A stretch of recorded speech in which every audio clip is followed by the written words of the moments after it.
Next देखिए, जो प्रचलित मात्रक व्यवहारिक मात्रक क्या है CI। थर्ड क्या हो जाएगा, अन्य मात्रक, मतलब जो सक्रियता है, सक्रियता के अन्य मात्रक। Curie, 1 curie is equal to 3.7 गुणा 10 बेकेरल या विघटन प्रति सेकंड। बेकेरल को ही विघटन प्रति सेकंड कहते हैं।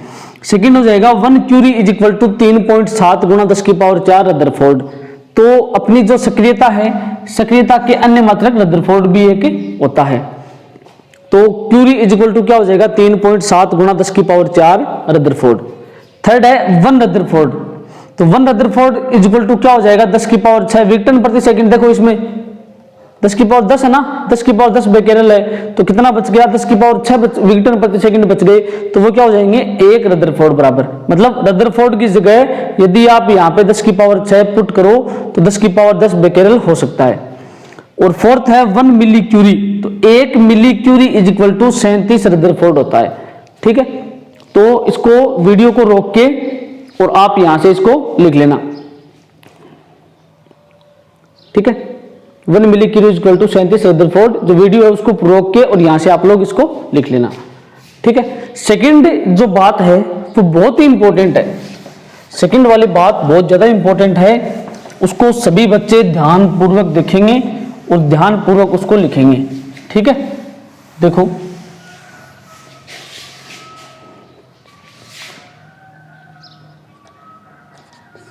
सेकंड जो नोट में लिखवा रहा हूं ये सभी बच्चे बहुत ही ध्यान से देखेंगे।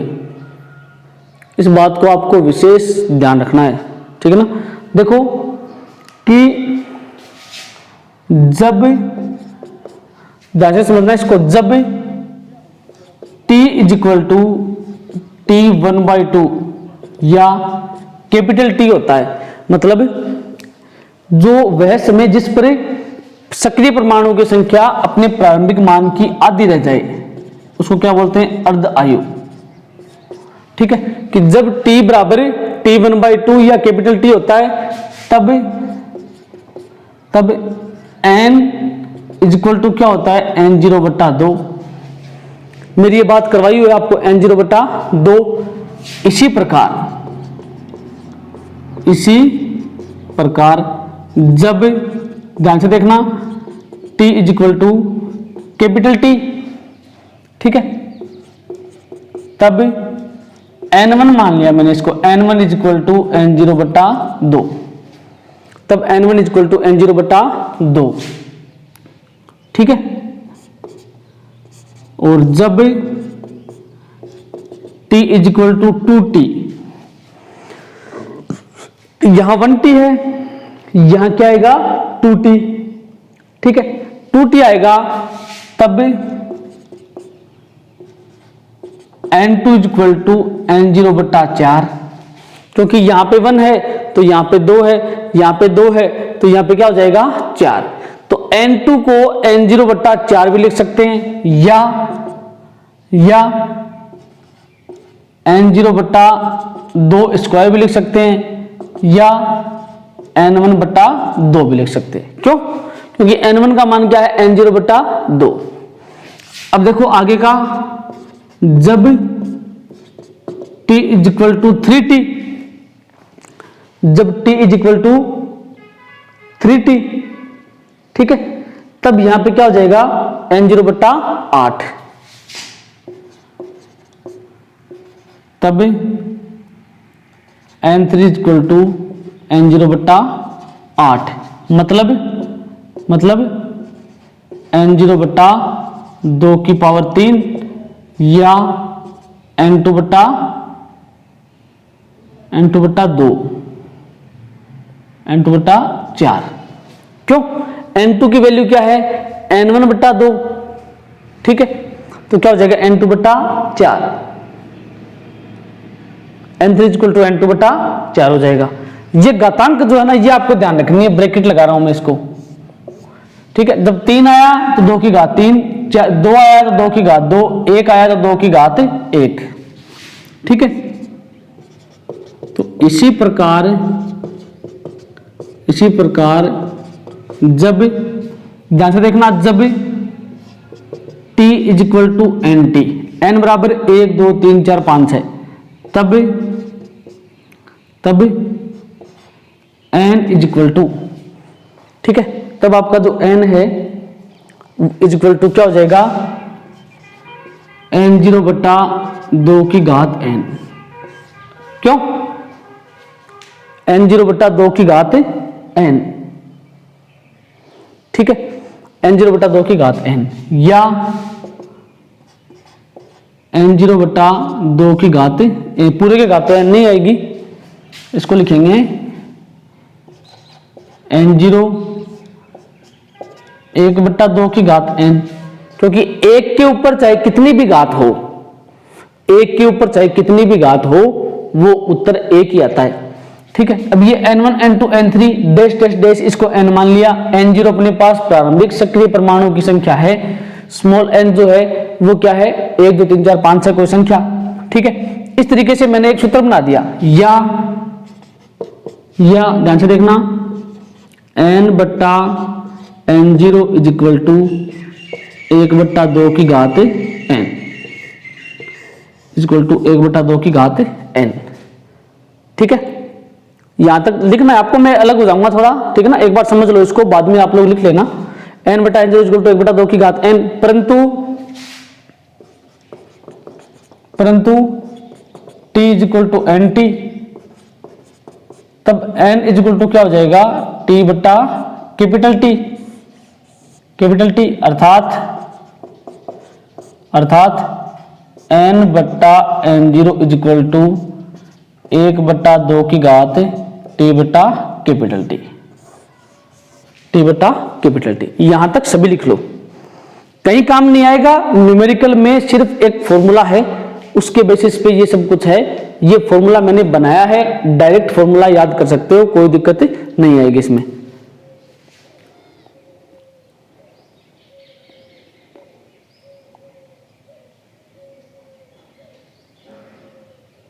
वीडियो को रोक के फिर इसको लिख लेना, ठीक है, क्योंकि टाइम बिना मतलब में लाइव क्लास में तो पूछना पड़ता है, क्या कर रहे हो क्या नहीं कर रहे हो, समझ में आया नहीं आया, इसमें वो वाली बात है नहीं, ठीक है, लिख लेना सभी वीडियो को रोक के।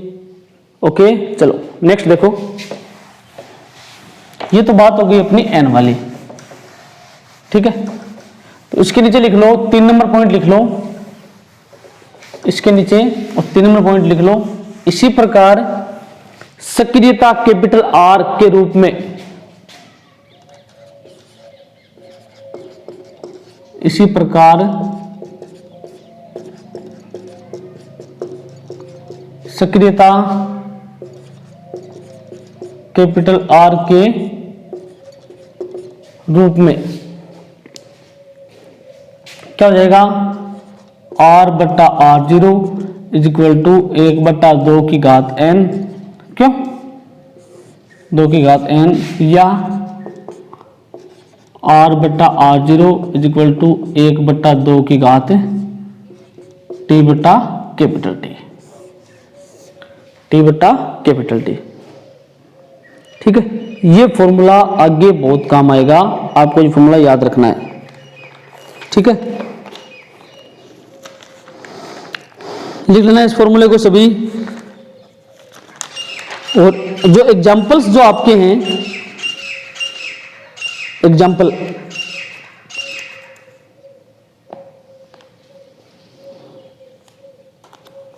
उसमें 15.1 का एग्जांपल देखो, पहले एग्जांपल 15.1, पहले एग्जांपल ही कर लेते हैं, न्यूमेरिकल चलो टॉपिक कर लो एक बार, एग्जांपल बाद में एक साथ ही करवा देंगे, ठीक है ना। एग्जांपल जो ना बाद में एक साथ ही करवा देंगे, पहले टॉपिक कर लो, ये एक दो थ्योरेटिकल टॉपिक हैं तो ये सारे अभी कर लो।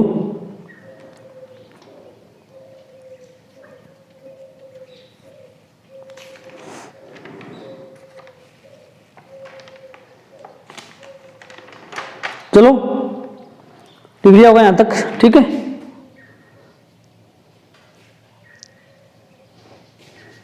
नेक्स्ट डालो heading, next topic theoretical topic कर लेते हैं पहले, एग्जांपल बाद में एक साथ एक क्लास में करवा देंगे, ठीक है। नेक्स्ट टॉपिक हेडिंग डालो अल्फा कोमा बीटा व गामा,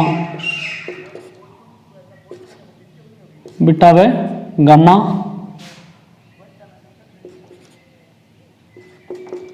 किरणों, ठीक है ना। गामा किरण होती है, गामा जो है वो किरण होती है, तो गामा के आगे ब्रैकेट में लिख लेना अल्फा बीटा व गामा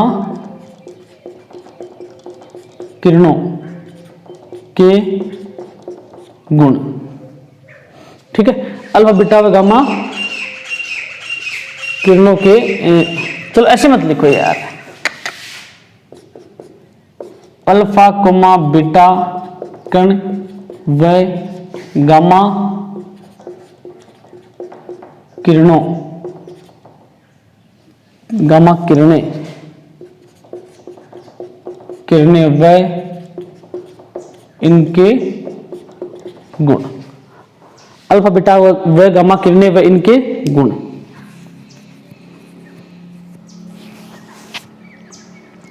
ठीक है, इसमें फर्स्ट डालो हेडिंग अल्फा कण,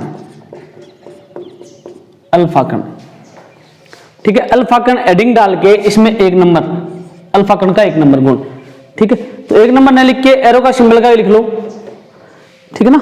अल्फा कण, अल्फा कण के नीचे आगे एरो का सिंबल का लिख लो, अल्फा कण के आगे एरो का सिंबल का लिख लो,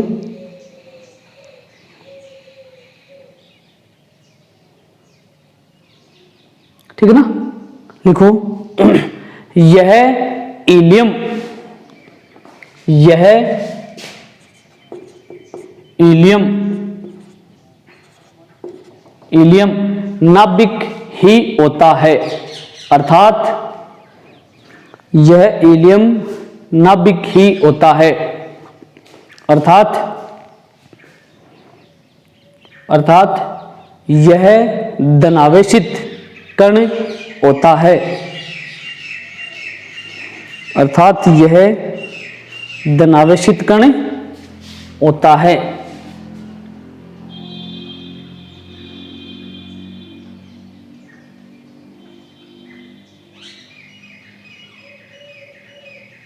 दोनों में लिखो। नेक्स्ट पॉइंट एरो का सिंबल लगा के लिखो, एरो का सिंबल लगा के लिखो अल्फा कण पर आवेश, अल्फा कण पर आवेश प्रोटॉन के आवेश का दोगुना, प्रोटॉन के आवेश का दोगुना व द्रव्यमान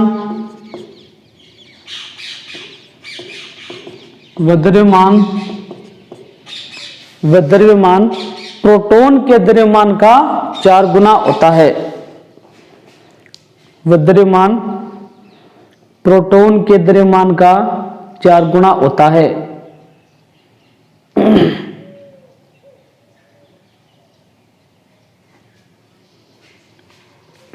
चार गुना होता है। नीचे लिखो अर्थात m alpha is equal to 2mp, मतलब 2 गुना 1.6 गुना 10 की power minus q alpha is equal to, अर्थात q alpha is equal to 2 q p is equal to 2 गुना 1.6 गुना 10 की power minus 19 coulomb, q alpha is equal to 3.2 गुना 10 की पावर माइनस 19 गुलाम, वह m alpha is equal to 4 m p is equal to 4 Guna proton का द्रव्यमान 1.67 गुना 10 की power minus 27 और m alpha is equal to हो जाएगा 6.645 गुना 10 की पावर माइनस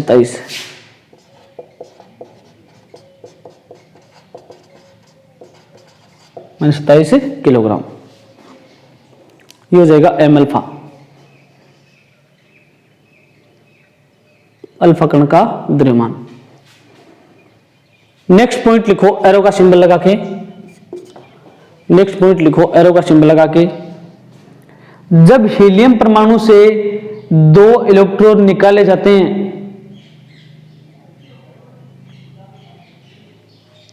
जब हीलियम परमाणु से 2 इलेक्ट्रॉन निकाले जाते हैं तो शेष हीलियम नाभिक ही अल्फा कण कहलाता है। तो शेष हीलियम नाभिक ही अल्फा कण कहलाता है।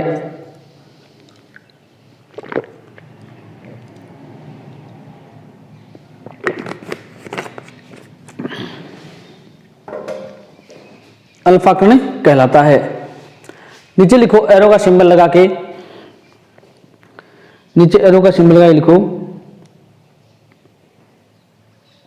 अल्फा कण द्विआयनित हीलियम परमाणु होता है। अल्फा कण द्विआयनित हीलियम परमाणु होता है। अल्फा कण द्विआयनित हीलियम परमाणु होता है।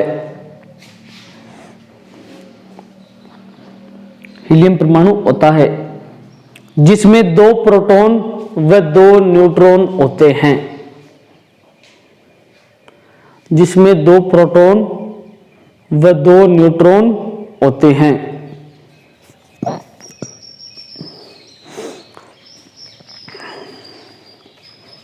जिसमें 2 प्रोटॉन व 2 न्यूट्रॉन होते हैं। नेक्स्ट पॉइंट लिखो, एरो का सिंबल लगा के लिखो अल्फा कण एक आवेशित, अल्फा कण एक आवेशित, ब्रैकेट में लिखो धनावेशित। अल्फा कण एक आवेशित, ब्रैकेट में लिखो धनावेशित, धनावेशित कण होता है। एक आवेशित या धनावेशित कण होता है। अतः यह विद्युत व चुंबकीय क्षेत्रों, अतः यह विद्युत व चुंबकीय क्षेत्रों से विक्षेपित, अतः यह विद्युत व चुंबकीय क्षेत्रों से विक्षेपित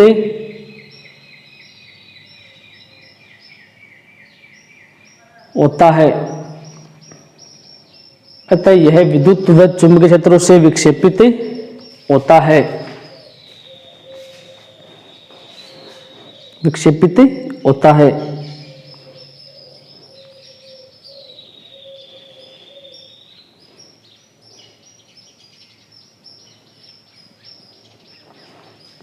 नेक्स्ट पॉइंट लिखो एरो का सिंबल लगा के, जब अल्फा कण किसी गैस में से होकर गुजरते हैं, जब अल्फा कण किसी गैस में से होकर गुजरते हैं, जब अल्फा कण किसी गैस में से होकर गुजरते हैं तो ये गैस का आयनीकरण कर देते हैं।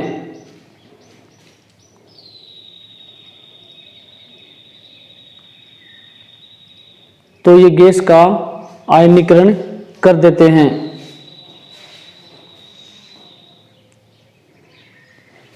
गैस का आयनीकरण कर देते हैं।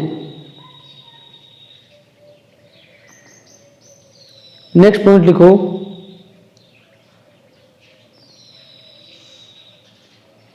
नेक्स्ट पॉइंट लिखो अल्फा कणों की वेदन क्षमता बहुत कम होती है। अल्फा कणों की वेदन क्षमता, वेदन नहीं वेदन क्षमता बहुत कम होती है। बहुत कम होती है मतलब ये किसी, जैसे एल्युमिनियम, एल्युमिनियम के अंदर से एल्युमिनियम की पतली चादर होती है, उससे भी ये भेद नहीं कर सकते, मतलब उसमें से भी पार नहीं हो सकते जल्दी से। इसीलिए पतली श्रवण पन्नी काम में ली गई थी। तो श्रवण पन्नी को भी कुछ अल्फा कण पार गए थे। बहुत कम होती है इसकी वेदन क्षमता। वेदन मतलब उसको पार करना, ठीक है, बहुत कम होती है, टकरा के प्रकीर्णित हो जाते हैं। वेदन क्षमता बहुत कम होती है। नेक्स्ट पॉइंट लिखो एरो का सिंबल लगा के,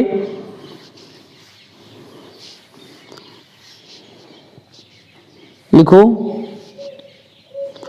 अल्फा कण अभ्रक व सोने की पन्नी में से, अल्फा कण अभ्रक व श्रवण पन्नी में से, अभ्रक व श्रवण पन्नी में से गुजारने पर, अभ्रक व श्रवण पन्नी में से गुजारने पर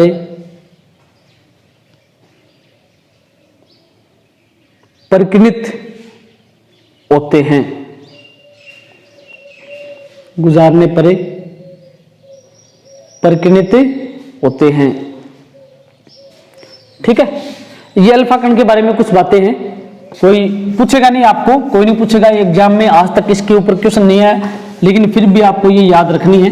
ठीक है, पूछ सकता है कोई, कुछ नहीं करनी हो कहीं कुछ नहीं कर ले, केबरो पड़े क्यों। हाँ, सेकंड बीटा कण, बीटा कण। ठीक है, सेकंड डालो बीटा कण।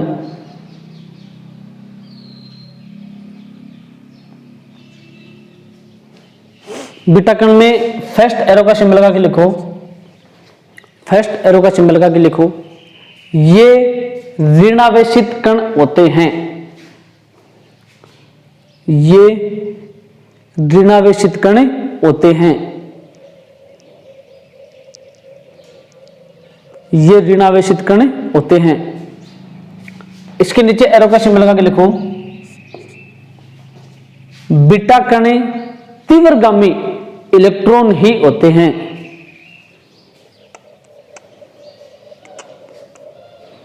बीटा कण तीव्रगामी इलेक्ट्रॉन ही होते हैं, तीव्रगामी इलेक्ट्रॉन ही होते हैं।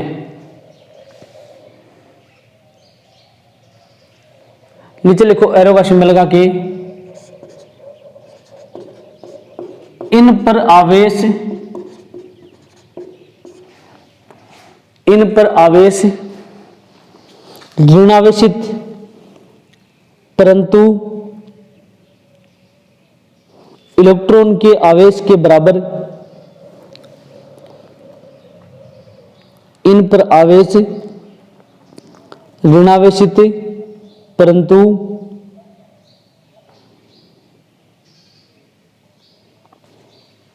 ऋणावेशित परंतु इलेक्ट्रॉन के आवेश के समान व द्रव्यमान, इलेक्ट्रॉन के आवेश के समान व द्रव्यमान इलेक्ट्रॉन के द्रव्यमान के बराबर होता है, व द्रव्यमान इलेक्ट्रॉन के द्रव्यमान के बराबर होता है, द्रव्यमान इलेक्ट्रॉन के द्रव्यमान के बराबर होता है। नीचे लिखो अर्थात, अरे यार, अर्थात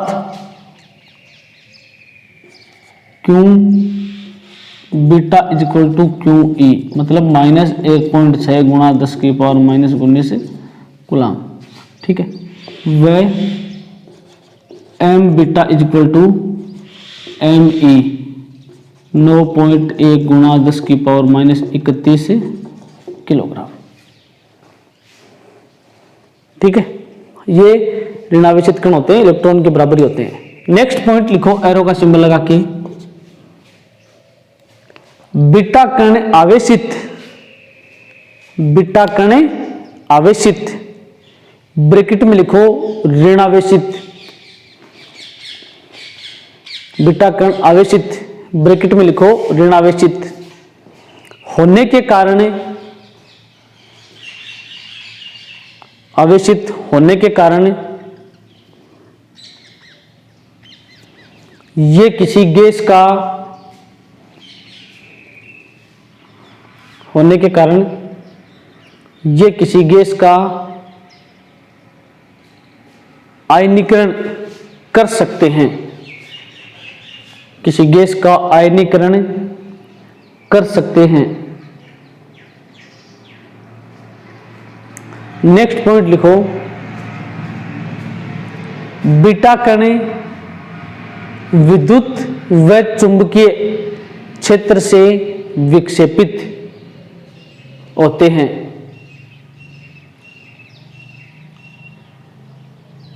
बीटा कण विद्युत व चुंबकीय क्षेत्र से विक्षेपित होते हैं। विद्युत व चुंबकीय क्षेत्र से विक्षेपित होते हैं।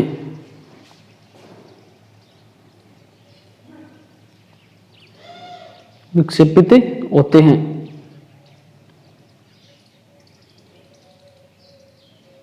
नेक्स्ट पॉइंट लिखो, इसकी भेदन क्षमता,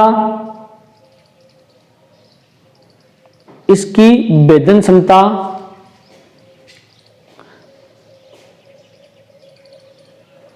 अधिक, इसकी भेदन क्षमता अधिक अर्थात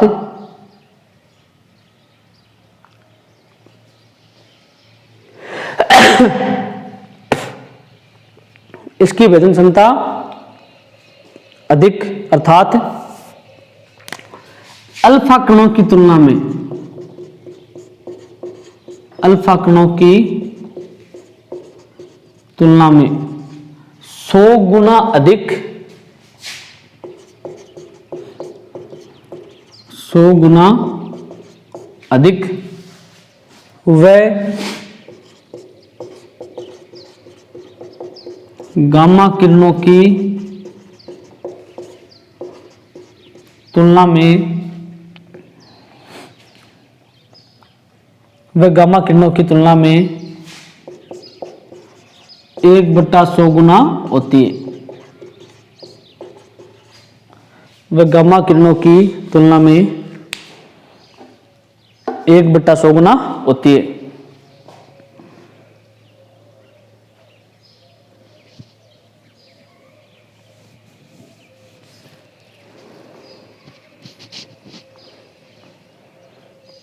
ठीक है। नेक्स्ट हेडिंग 3 नंबर, गामा किरणों, गामा किरणें, गामा किरणें।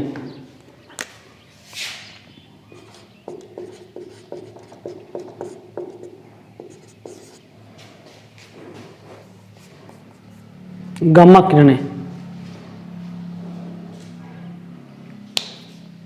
गामा किरणों में लिखो, ये विद्युत चुंबकीय तरंगें, ये विद्युत चुंबकीय तरंगें होती हैं। ये विद्युत चुंबकीय तरंगें होती हैं।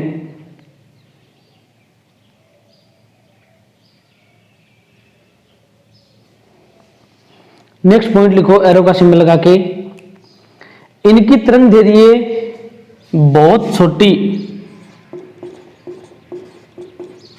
इनकी तरंग दैर्ध्य बहुत छोटी अर्थात 0.01 एंगस्ट्रॉम होती है। बहुत छोटी अर्थात 0.01 एंगस्ट्रॉम होती है। 0.01 एंगस्ट्रॉम होती है। नेक्स्ट पॉइंट लिखो एरो का सिंबल लगा के,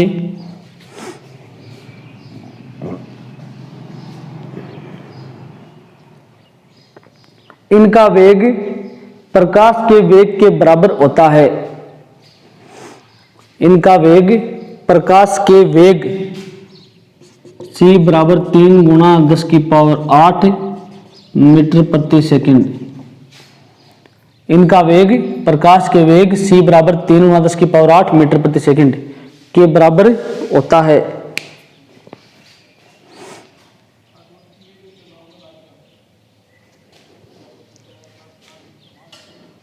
के बराबर होता है।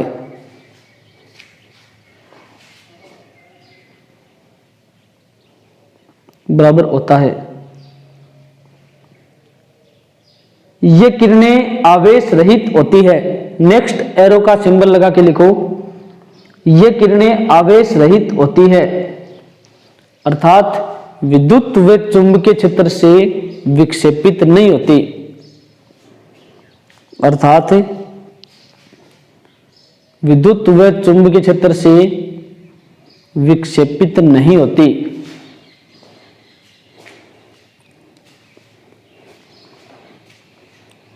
अर्थात विद्युत व चुंबकीय क्षेत्र से विक्षेपित नहीं होती।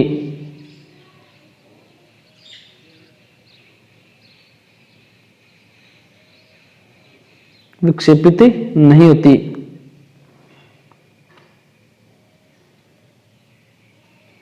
नेक्स्ट पॉइंट लिखो, इनकी भेदन क्षमता अल्फा कणों की अपेक्षा 10,000 गुनी व बीटा कणों की अपेक्षा 100 गुनी होती है। इनकी भेदन क्षमता अल्फा कणों की अपेक्षा 10,000 गुनी व गामा कणों की अपेक्षा व बीटा कणों की अपेक्षा 100 गुनी होती है। वह बीटा कणों की अपेक्षा 100 गुनी होती है।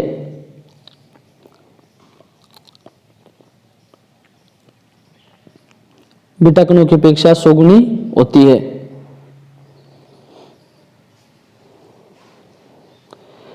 लास्ट पॉइंट लिखो इसमें एरो का सिंबल लगा के, ये किरणें प्रतिदीप्ति भी उत्पन्न करती हैं।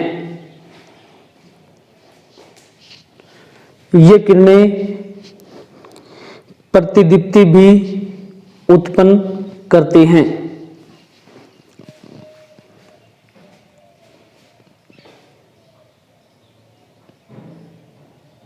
ये किरणें प्रतिदीप्ति भी उत्पन्न करती हैं। ठीक है, ये इनके बारे में छोटी बेसिक बातें थी, ये आपने पढ़ ली।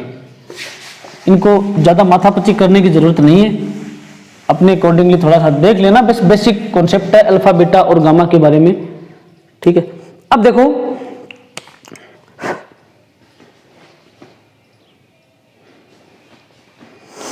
Next topic. ठीक है ना, नेक्स्ट टॉपिक देखो, क्योंकि चैप्टर कंप्लीट करना है अपने को, तो फटाफट जो टॉपिक्स हैं वो कंप्लीट करते जाएंगे और पूरा सिस्टम अपना सेट होता जाएगा। ठीक है, नेक्स्ट हेडिंग, रेडियो एक्टिव पदार्थों का उत्सर्जन।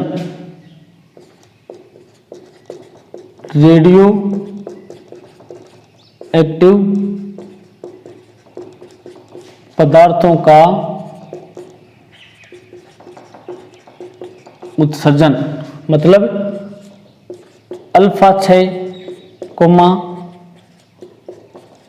बीटा 6 व गामा किरण। बीटा 6 व गामा 6 लिख लो इसको, गामा किरण की जगह गामा 6 लिख लो। गामा किरण तो बाहर निकलेगी तो गामा 6 हो जाएगा। ठीक है, अल्फा 6, बीटा 6 व गामा 6। अब देखो, रेडियो एक्टिव पदार्थों का उत्सर्जन का मतलब है कि जब कोई रेडियो एक्टिव पदार्थ विखंडित होता है या टूटता है या अभिक्रिया करता है तो 3 प्रकार के कण बाहर निकलते हैं, अल्फा बीटा और गामा। गामा कण नहीं होता, गामा किरण होती है, लेकिन मैंने यहाँ पे कण नाम लिख दिया, ठीक है, समझने के लिए। तो ये 3 प्रकार के जो कण हैं वो उत्सर्जित होते हैं, जिसके कारण विभिन्न ऊर्जा है वो भी उत्पन्न होती है और उसके साथ साथ कुछ अन्य कण भी उत्सर्जित होते हैं। ठीक है, तो जब ये विखंडित होता है, टूटता है, तो उत्सर्जन के फलस्वरूप ये 3 कण बाहर निकलते हैं। अल्फा कण बाहर निकलेंगे तो क्या हो जाएगा, अल्फा 6। बीटा बाहर निकलेगा तो क्या हो जाएगा, बीटा 6। गामा बाहर निकलेगा, गामा किरण बाहर निकलेगा, क्या हो जाएगा, गामा 6। अब गामा किरण है वो एज ए प्रकाश की किरण होती है। प्रकाश की किरण का मतलब है विद्युत चुंबकीय तरंग होती है, अक्ष किरणों की भांति व्यवहार करती है गामा किरण। ठीक है ना, अगर उसमें नहीं लिखा है गामा किरण वाले टॉपिक में तो लिख लेना, ये अक्ष किरणों की भांति व्यवहार करती है। ठीक है, क्योंकि विद्युत चुंबकीय तरंग होती है, इसका मतलब ये अक्ष किरणों की भांति व्यवहार करती है। अब ध्यान से देखो, अब ये 3 प्रकार के कण जब बाहर निकलेंगे तो अल्फा कण निकलेंगे, अल्फा 6 होगा। तो अल्फा कण बाहर निकलेगा तो जो अपना जो परमाणु है, अपना जो तत्व है उसमें क्या इफेक्ट पड़ेगा, उसमें क्या इफेक्ट पड़ेगा, कम से कम उसमें भी तो कोई ना कोई इफेक्ट पड़ना चाहिए, ठीक ना। तो ये जो उत्सर्जन है ये बहुत ही इंपॉर्टेंट है, यहां से छोटे छोटे क्वेश्चन है वो एग्जाम में आ सकते हैं। तो रेडियो एक्टिव पदार्थों का उत्सर्जन है, इसमें लिखो जब कोई रेडियो एक्टिव पदार्थ विखंडित होता है, जब कोई रेडियो एक्टिव पदार्थ विखंडित होता है, विखंडित होता है या नाभिकीय परिक्रम करता है, विखंडित होता है या नाभिकीय परिक्रम करता है,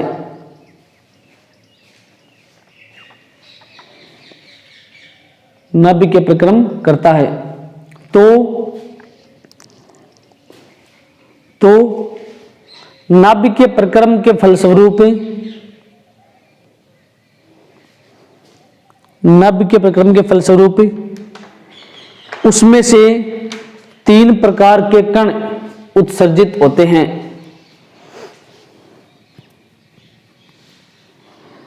तीन प्रकार के कण उत्सर्जित होते हैं जिन्हें अल्फा कण, कोमा बीटा कण व गामा किरण कहते हैं।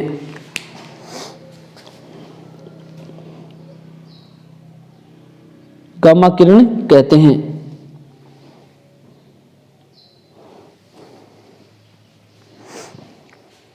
गामा किरण कहते हैं। इसके आगे लिखो, इसी के जस्ट आगे लिखना, रेडियो एक्टिव पदार्थों को विखंडित करने के लिए, रेडियो एक्टिव पदार्थ को विखंडित करने के लिए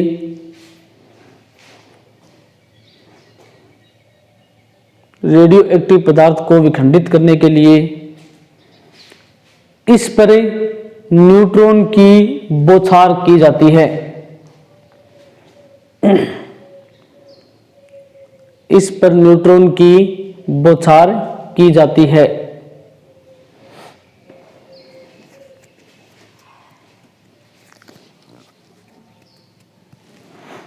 इस पर न्यूट्रॉन की बौछार की जाती है जिसके फलस्वरूप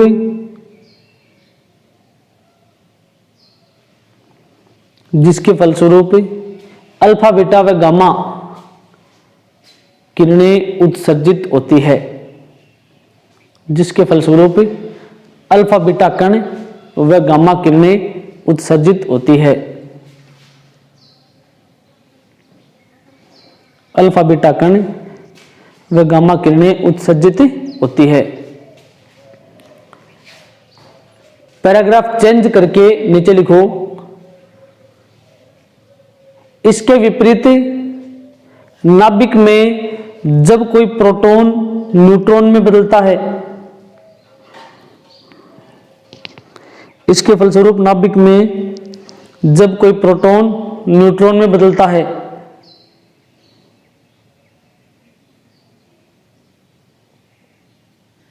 जब कोई प्रोटॉन न्यूट्रॉन में बदलता है या न्यूट्रॉन प्रोटॉन में बदलता है,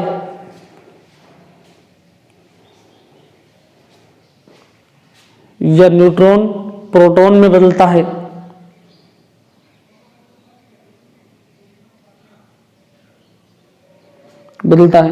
तब नाभिकीय प्रक्रम के कारण,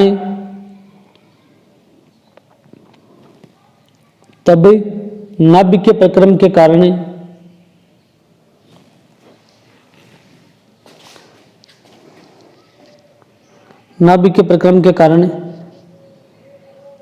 अल्फा बीटा व गामा कणों के साथ साथ अल्फा बीटा व गामा कणों के साथ साथ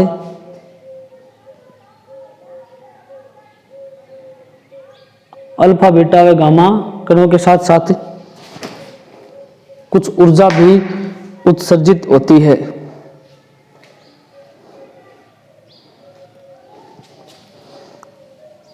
कुछ ऊर्जा भी उत्सर्जित होती है।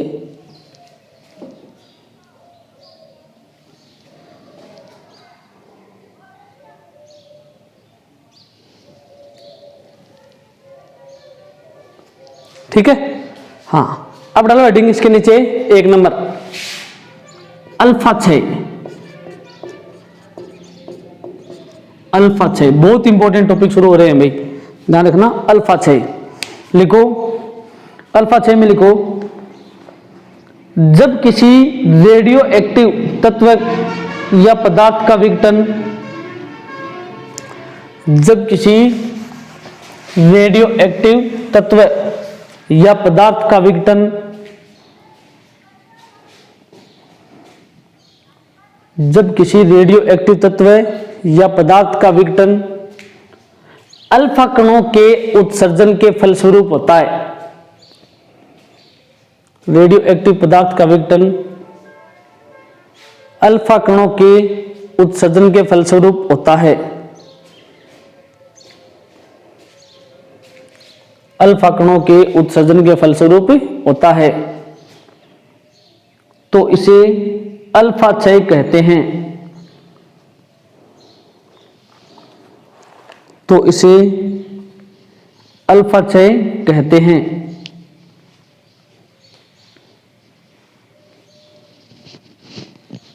तो इसे अल्फा क्षय कहते हैं। इसके नीचे लिखो पैराग्राफ चेंज करके, इसके नीचे पैराग्राफ चेंज करके लिखो, अल्फा क्षय या अल्फा कणों के उत्सर्जन के फलस्वरूप, अल्फा क्षय या अल्फा कणों के उत्सर्जन के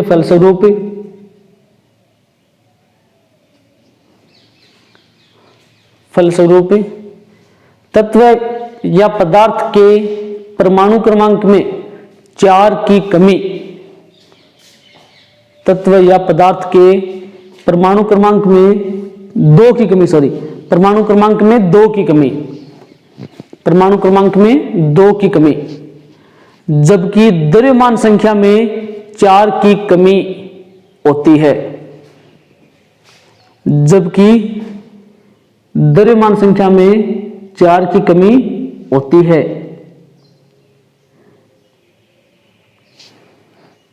चार की कमी होती है। नीचे क्या लिखोगे, अर्थात देखो जेड अक्ष ए, ये अपने पास कोई तत्व है, ठीक है, इसका अपने को अल्फा क्षय करना है। अभी क्रिया लिख रहा हूं मैं, अल्फा क्षय। अल्फा क्षय करना है मतलब अल्फा कण बाहर निकालना है। तो अल्फा कण बाहर निकालने के लिए अल्फा क्षय जब होगा उस समय जो अल्फा कण बाहर निकलेगा वो हीलियम का नाभिक बाहर निकलेगा 2He4, ठीक है। तो इसमें से जो परमाणु क्रमांक है उसमें तो 2 की कमी, Z-2 हो जाएगा अक्ष से, और ये A-4, द्रव्यमान संख्या में 4 की कमी, प्लस क्या बाहर निकलेगा, अल्फा कण 2He4, ये क्या है आपका अल्फा कण, ये अल्फा कण बाहर निकलेगा, ठीक है। तो ध्यान रखना अल्फा कण के लिए Z बराबर क्या हो जाता है, Z-2, A बराबर A-4, ठीक है। टॉप पर लिख लो, ऊपरी ऊपर टॉप पर लिख लेना अल्फा कण हेतु Z का मान तो Z-2 और A का मान A-4 करो, A का मान A-4 करो, ठीक है। आई समझ में बात, A-4 करो, लिख लेना इसको। अब इसका कोई एग्जाम्पल ले लेते हैं, उदाहरण। कोई भी रेडियो एक्टिव तत्व का एग्जाम्पल आप ले सकते हो। मैं यूरेनियम अक्ष की जगह वाई कर दो, यहाँ पे वाई बनेगा प्रोडक्ट, ठीक है ना। अक्ष तो है अपने पास है, यूरेनियम है तो यूरेनियम थोड़ी रहेगा सेम, ठीक है ना। उससे कोई आगे का पीछे का जो भी तत्व आएगा वो बनेगा। तो अक्ष से आपने किया, अक्ष आपके पास कोई तत्व है, उसका अल्फा चेक करवाया, वाई बन गया, ठीक है ना, ध्यान रखना। अब इसमें जो अक्ष जो है, ठीक है, अक्ष ये होता है पित्तर नाभिक, इसको पित्तर नाभिक बोलते हैं, ध्यान रखना इस बात का, ठीक है। और ये आगे का है, ये क्या हो जाएगा, पुत्री नाभिक,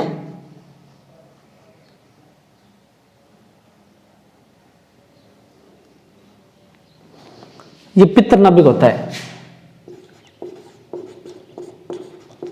बाप, ठीक है ना। और आई की टिंगरी, छोरी, बेटी, पुत्री, नाभिक।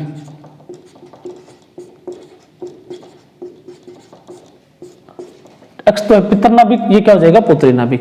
अब इसका उदाहरण लिखते हैं, यूरेनियम 238 का ले लेते हैं, चलो ठीक है, 92 यूरेनियम 238, इसका अल्फा से कराओगे थोरियम बनेगा, ठीक है, 92 यूरेनियम 238 का आपने क्या करवाया, अल्फा से करवाया, तो 92 से 2 कम होंगे तो क्या होगा, 90 थोरियम, इसमें कितने कम होंगे, 38 में 4 तो 234। अब क्रिया को संतुलित करने के लिए अल्फा कण को बाहर निकालना पड़ेगा, तो 2 हीलियम 4, ये क्या है आपका अल्फा कण। तो ये तो हो जाएगा आपका पितर नाभिक,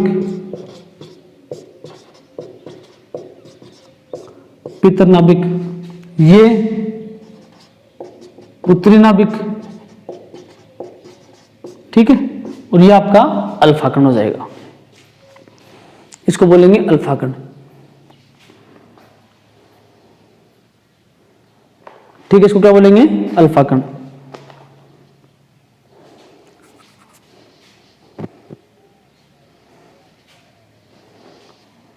ठीक है,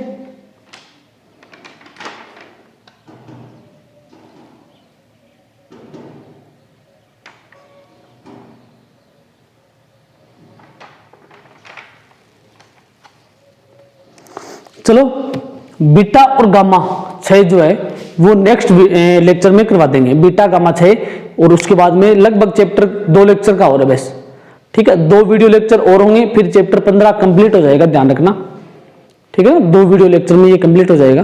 तो सभी बच्चे हैं वो इसको यहाँ तक नोट कर लें, अल्फा क्षय तक, बीटा क्षय, गामा क्षय बहुत इंपॉर्टेंट है, क्लास मिस मत करना, इसको पूरा यहाँ तक कर लेना सभी बच्चे, ठीक है ना, और इसको शेयर कर देना अपने वाले को, और जो गवर्नमेंट स्कूल के बच्चे हैं उनको भी भेजना, उनके बेचारों की हालत खराब है, ठीक है, थैंक यू।